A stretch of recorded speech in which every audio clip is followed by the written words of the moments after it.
Assalamualaikum warahmatullahi wabarakatuh. Perkenalkan, nama saya Maisha Nafidatul Fadah. Saya dari jurusan Pendidikan Guru Sekolah Dasar Universitas Negeri Semarang. Baik, di sini saya akan menjelaskan pandangan saya tentang partisipasi positif warga negara di dalam pemerintahan dan figur pemerintahan yang ideal bagi Indonesia. Partisipasi warga negara sangat mutlak diperlukan dalam jalannya pemerintahan.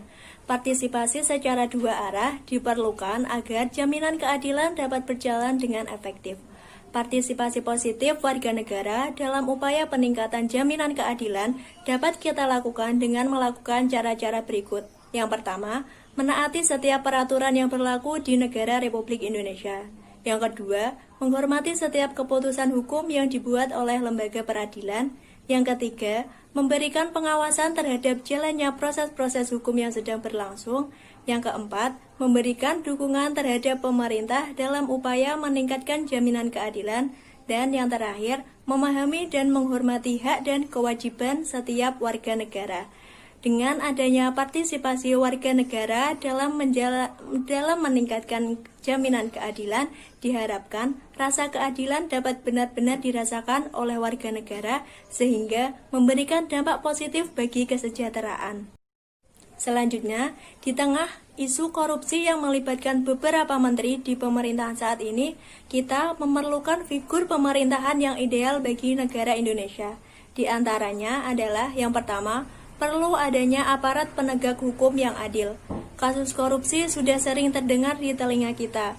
Meskipun berbagai peraturan perundang-undangan untuk memberantasnya telah ada, tetapi sampai saat ini pemerintah belum juga berhasil memberantas praktik dan pelaku korupsi.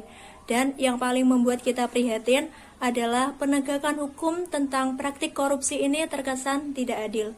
Sebagai contoh, orang biasa yang melakukan tindak pencurian kecil seperti kasus Nenek Minah yang mengambil 3 butir kakao di Purbalingga yang langsung ditangkap dan dihukum dengan berat.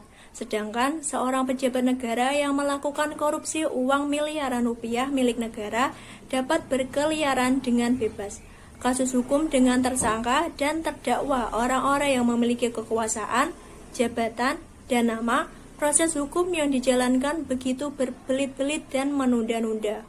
Untuk itu, sangat diperlukan penegakan hukum yang tegas dan adil, agar orang takut dan tidak pernah mencoba untuk melakukan tindak korupsi.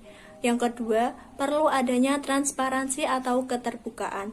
Dalam mewujudkan suatu pemerintahan atau kepemerintahan yang demokratis, hal paling utama yang harus diwujudkan oleh pemerintah adalah adanya transparansi atau keterbukaan.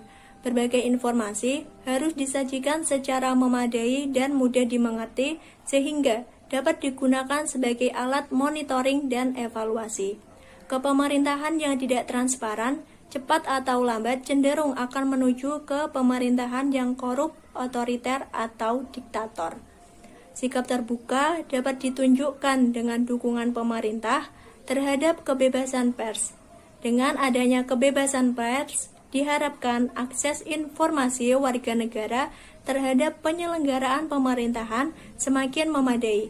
Sebagai contoh, setiap pengambilan keputusan yang diambil oleh pemerintah dapat dipantau terus oleh warga negara. Pers diharapkan dapat memberikan informasi yang aktual dan tepat kepada warga negara. Selain itu, sikap netral harus terus dipertahankan oleh pers. Pers diharapkan tidak menjadi alat pemerintah untuk mempertahankan kekuasaannya. Demikian pendapat saya. Apabila kurang berkenan, saya mohon maaf. Terima kasih. Wassalamualaikum warahmatullahi wabarakatuh.